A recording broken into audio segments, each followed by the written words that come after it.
Breaking news. తన సోదరి MLC కవితతో Rakhi కట్టించుకోవడానికి KTR సముఖంగా లేరన్న ప్రచారం జరుగుతోంది జోరుగా. రాఖీ కూడా కట్టించుకోకపోవడంతో విభేదాలు మరింత ముదిరాయన్న ప్రచారం అయితే ఊపందుకుంది. రాఖీ కట్టేందుకు సమయం ఇవ్వాలని నిన్న ఉదయం కేటీఆర్ కు కవిత మెసేజ్ చేయగా తాను అందుబాటులో ఉండనని కేటీఆర్ లేటుగా రిప్లై ఇచ్చినట్టు తెలుస్తోంది. ప్రస్తుతం ఆయన బెంగళూరులో తన ఫ్యామిలీతో కలిసి ఉన్నారు. కవితను కలవడం ఇష్టం లేకే కేటీఆర్ టూర్కి వెళ్లారంటూ చర్చ అయితే జరుగుతోంది. అన్నా చెల్లెల మధ్య దూరం రాఖీ పండుగతో ఖతం కాబోతోందని అనుకున్నటువంటి బీఆర్ఎస్ కార్యకర్తలకు నిరాశే మిగిలిందని చెప్పాలి. ఇక నిన్న లగచెర్ల మహిళలతో కేటీఆర్ రాఖీలు కట్టించుకోవడం విశేషం.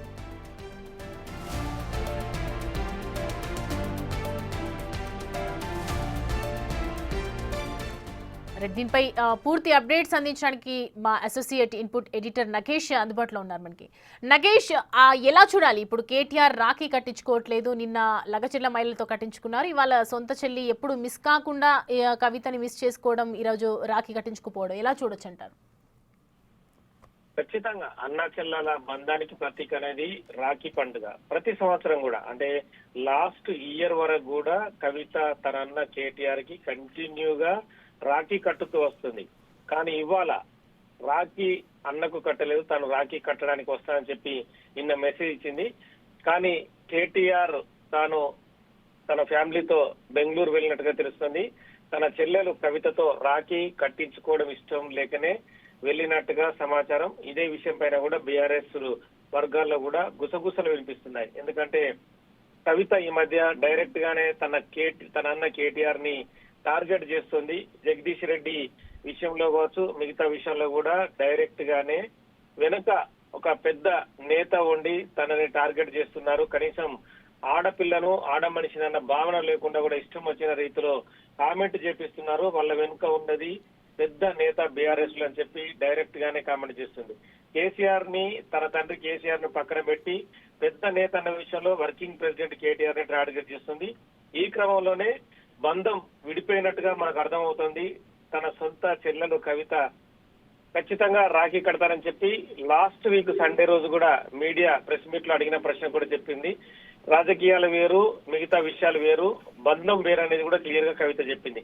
కానీ ఆ బంధానికి ఖచ్చితంగా నొచ్చుకున్నట్టుగా కేటీఆర్ అర్థమవుతుంది. ఈ క్రమంలోనే తాను ఫ్యామిలీతో బెంగళూరు వెళ్ళినట్టుగా సమాచారం.